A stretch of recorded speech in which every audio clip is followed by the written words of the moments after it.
Did you ever hear the term transformational learning? Now, I'm going to explain to you what that is by means of an example. Now, every week we run a webinar for our students at IT Varsity, and we usually bring in a guest, somebody who is out in the world of tech, somebody who's been a software developer, for example, for the past 10, 15, 20 years, perhaps, people who are running their own businesses. In short, people with a lot of experience in the tech space. And so it was at one of these webinars that one of my students asked the guest about her situation. She says, look, I've done so many courses prior to joining IT Varsity, and now I'm studying at IT Varsity, and I am also doing some other courses concurrently. But despite all of my learnings, I never actually mustered up sufficient courage to apply for a job. Now, this is a common problem. This is a very, very common problem where young people, or I would say rather than young, people who are starting out on a journey feel that they are never good enough. So what they end up doing is they go from course to course, from learning to learning. They get caught up in that cycle, and they never tend to come out of that because they can't build up the confidence in themselves to say, well, I think I know sufficient to go and land a job. They have this imposter syndrome going on inside of them, no matter how much they learn. And what this results in is what they call the term for it is tutorial hell. They just go from one tutorial to the other and never make any actual progress. So she asked that question, and his response was this, that believe it or not, when I started my first job, I knew nothing. I had studied for a completely different qualification, something in electronics and hardware, and I applied for a job in software development. What we did in my studies, during the course of my studies, was very, very little compared to what was required in the job of a software developer. And so he went on to explain that over the next few months, they had trained him up. The company understood his situation, and they trained him up into that new position. And in doing that, they made him into a very, very competent developer to a point where now he runs his own business. Now, why do I say this is an example of transformational learning? It's this, that learning is not just about skills acquisition. A lot of people think that learning is just to go and get skills and automatically things will fall into place. Automatically things will come right. Do some tutorials, do some courses, go online. We're living in an age of online. There's so much there that you can learn and you can get a job. And there are people who will mislead you into that. They will mislead you into saying, do my course and A, B, and C will happen. But the truth of the matter is this, that type of learning that you see, the vast majority of that learning in the vast majority of online courses or even offline courses is just about that, skills acquisition and knowledge acquisition. You get some knowledge, you get some skills. But what do you actually do with that? There comes the big question. And that's where most people absolutely fall apart. Because they got the skills, but they have no idea what to do with those skills or how to use those skills, to leverage those skills to get into the outcome that they want. So, you've got some skills. How do you land a job with the skills? You've got some skills. How do you start a business with these skills? They don't know that because the learning was focused on skills and knowledge acquisition and perhaps chasing after one piece of paper that's a degree or a certificate that you can hang on the wall. But has that learning been transformational? And this is the key difference. Transformational learning is learning where You go in one person and you come out a better version of yourself. Not just a little more upskilled version of yourself, but a completely better version of yourself. And the components of transformational learning at the very basic level is obviously skills acquisition, knowledge acquisition, but it's something more than that. It's about a shift in your attitude towards yourself, towards your goals, towards the world around you. It's a shift in your perspective. It's something that will make you into a person who is more courageous, more communicative, more confident than you ever were. And then one step beyond that now, it's a type of learning that will enable you to bring in all of that knowledge, all of that perspective, all of that new attitude you've got, and to laser focus it into what you want to achieve with that. And that is where books and schools and colleges and business schools all get it wrong. When they give you the sense that just by learning some skills, everything is going to fall into place, they're doing you a great misservice or disservice. I think the word is disservice. So what needs to be done? What needs to be done is simple. It's actually one of those things that are so simple and so out there and so well known, yet there isn't enough of a willpower to actually do it. What schools need to do is that they need to focus on this pyramid of transformational learning. Yes, knowledge and skills are there, right at the bottom of the pyramid. You need that. That's crucial. That's the thing on which everything else is based. But on top of that knowledge and skills is experiential learning. So the next level up is getting experience. And experience only comes by doing.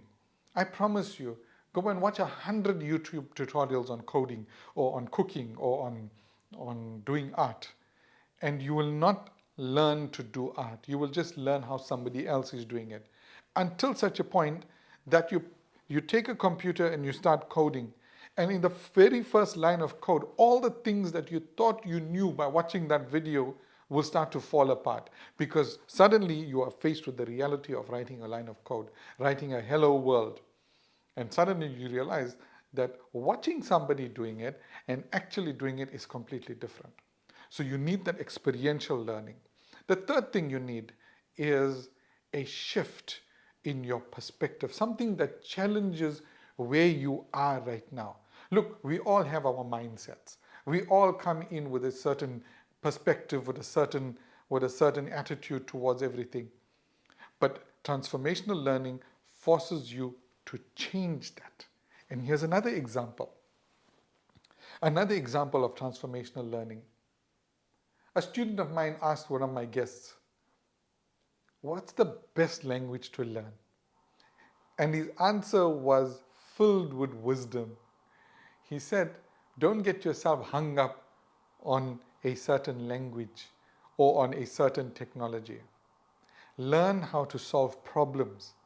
Learn how to build solutions.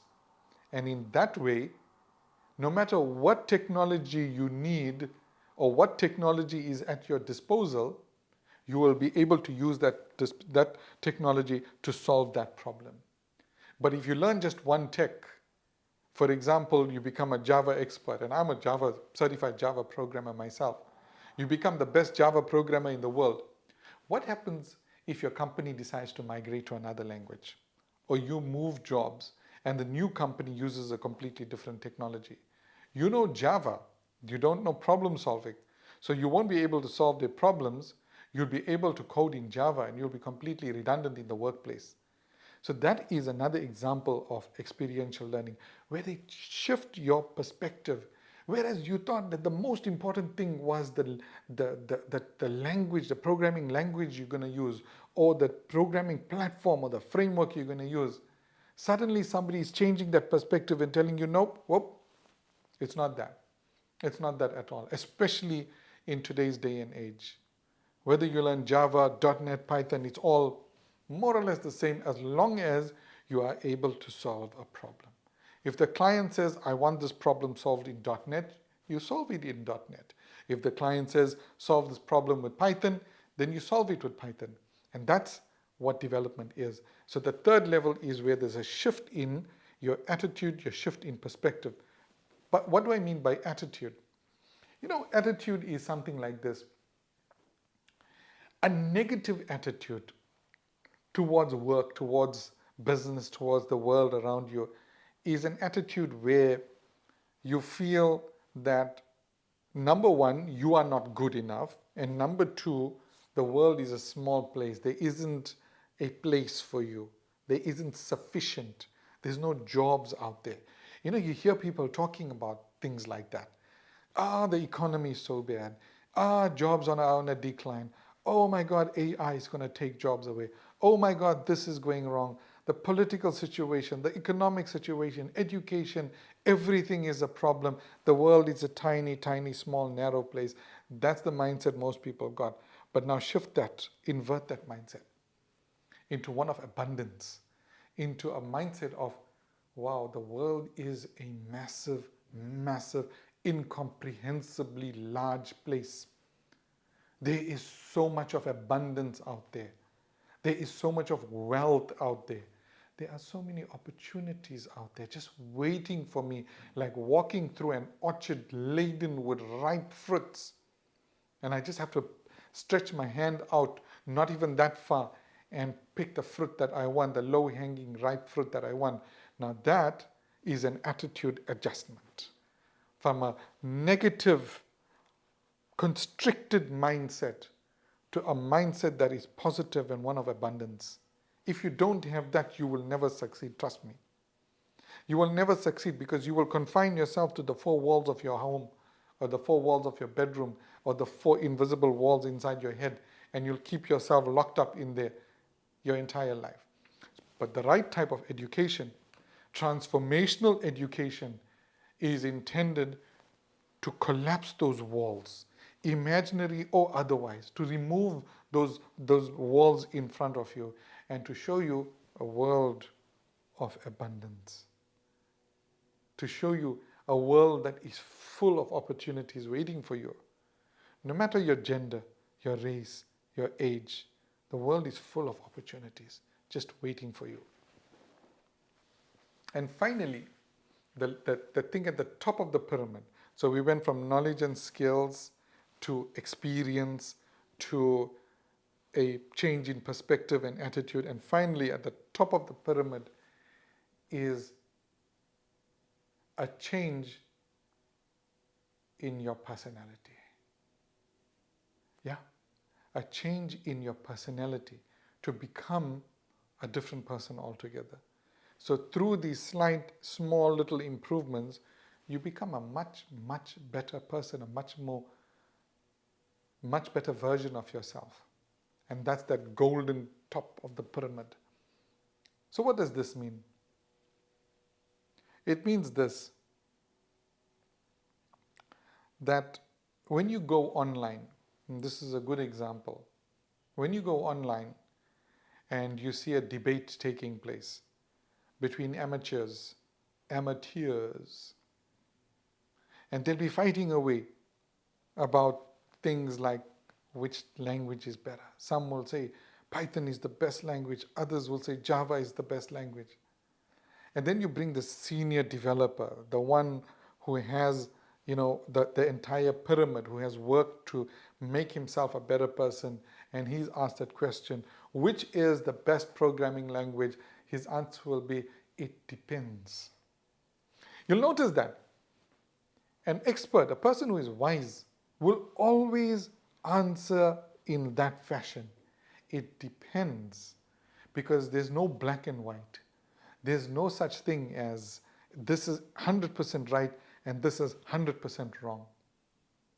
If we think about it, a lot of our problems in this so-called enlightened modern world has to do with absolute thinking. People who have fallen into the trap of absolute thinking. Every so-and-so is so-and-so.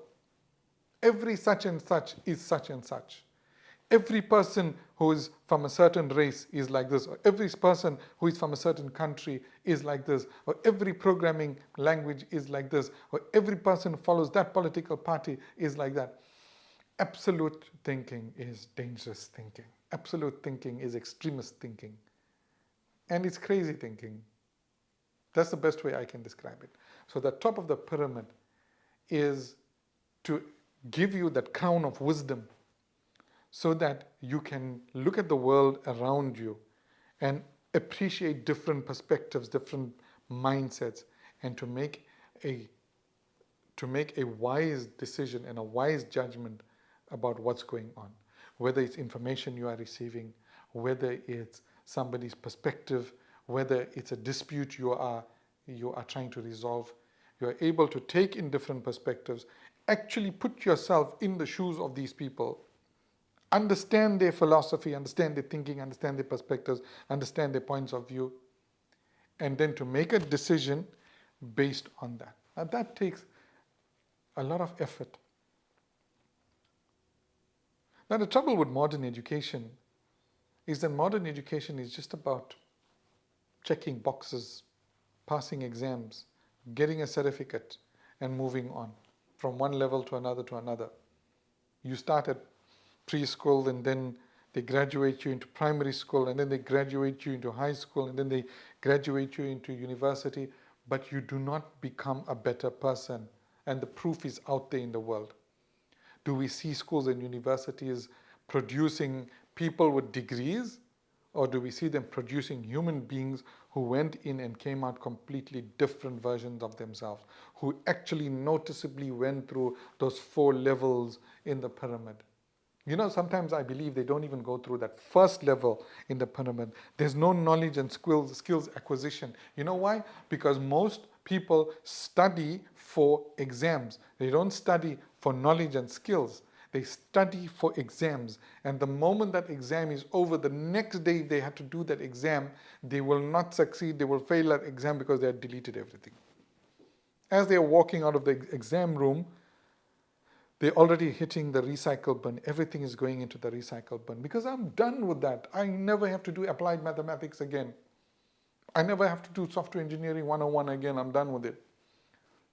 And once I got that degree in my hand, then now I'm the king. I have proof that I have the knowledge and experience. I don't need it there. It's on this piece of paper. Here's my proof. And that's the problem with modern education. Think about the schooling system, really. Think about what kids learn at school. How much is there to transform these learners into better citizens, into better human beings, into people who are able to think for themselves? On the contrary, modern education is designed to dumb you down and to force you to stop thinking, but to follow that sage on the stage. You think about that. Do you ever think about that? It's designed to make you toe the line, because modern education was designed during the Industrial Revolution to produce workers, not thinkers. You are going through a system that was designed to make you into a worker, and much less a factory worker.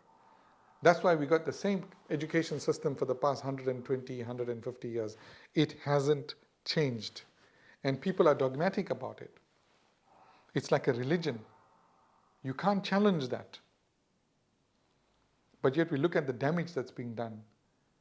A child goes in creative, in all sorts of creative ways, whether it's art, music, sport, you name it. And like Ken Robinson used to say, schools kill creativity.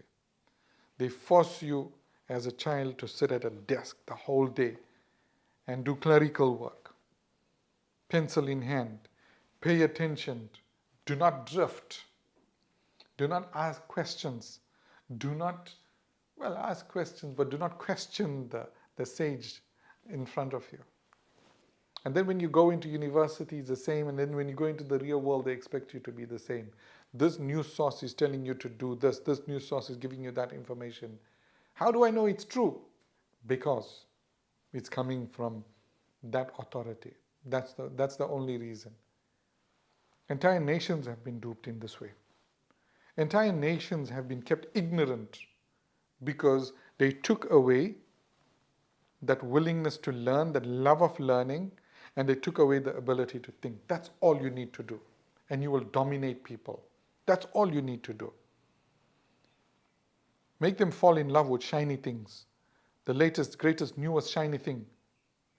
Make them chase after the latest version, the new thing. You know, the new thing, it's got something new that the old thing didn't have.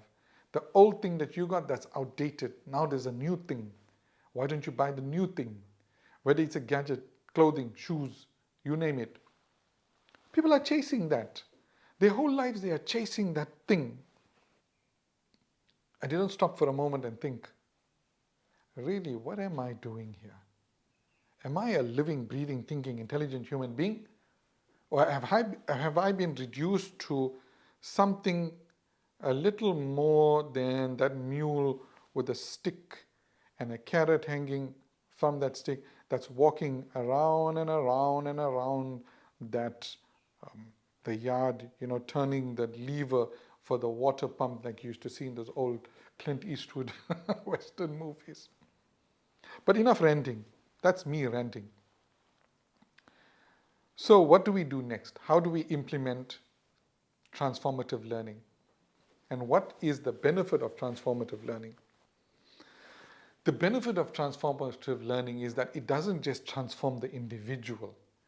It has the potential to transform entire communities, entire societies, entire businesses.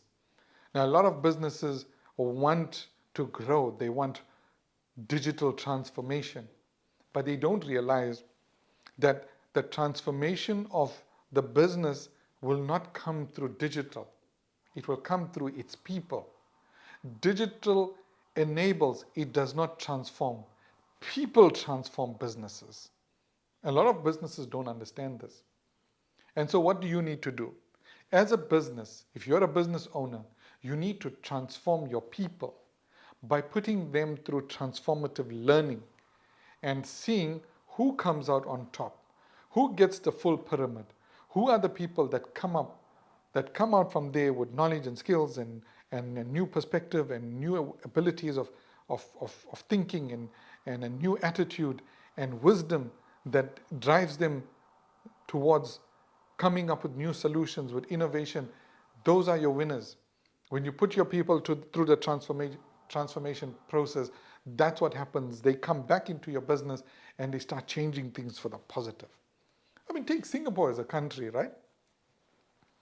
When Singapore gained independence from the British, just as with so many other countries that gained independence, they were a very poor country. They were left in tatters with a massive chunk of the population that was illiterate. And Singapore is a tiny country. They don't have natural resources. They don't have land for farming. They don't have minerals. They don't have massive pieces of land where they can build mega factories. So they were obviously facing quite a dilemma. How do we transform our population? For a moment, they joined up with Malaysia in a desperate attempt to at least get some economic stability. But that merger lasted about 2 years, less than 2 years. And then they found themselves out in the cold again. So what did this tiny, tiny country with a starving population that was undereducated, that has absolutely no resources going on for it, what did they do? They looked at their people, who they realized were the most valuable resource, which most businesses still don't do up till today. You don't realize that your most valuable resource is not your product or your service or your technology stack. It's your people. They are the ones that will make or break your business. So Singapore decided to transform itself through transformative learning. And so they focused entirely on education. They wanted to build up a knowledge-based economy, an economy that wasn't based on manufacturing or natural resources, because obviously they didn't have any of that. They decided to focus on an economy based on knowledge, and so they went all out from the 1960s up until today, focusing on education, education, education. And now they have one of the most educated populations in the world. They have universities that are on a level that people from outside come to Singapore to study. They have the system called Future Studies, if I'm not mistaken. I'll check that up. Where every citizen of the country over the age of 25 gets 500 Singapore dollars in credit to study at this government-led organization, this government-led institution, where you can study anything from flower arranging to engineering. And they encourage their citizens to continue a lifelong learning. And they took to it. They took to it. And everybody is a lifelong learner in the country. And the country has now become one of the wealthiest nations in the Far East. Such a tiny, tiny country. Now, if they could transform an entire nation, and we see this example over and over again in so many different countries. Last week I spoke about India and my little spy mission there. Singapore is the same. There are lots and lots of countries who realized we need to educate our citizens with a transformative type of education.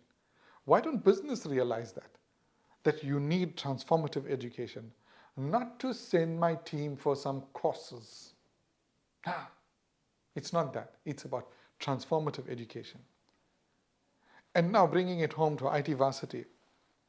For me, IT Varsity is dedicated and always will be dedicated to transformative learning.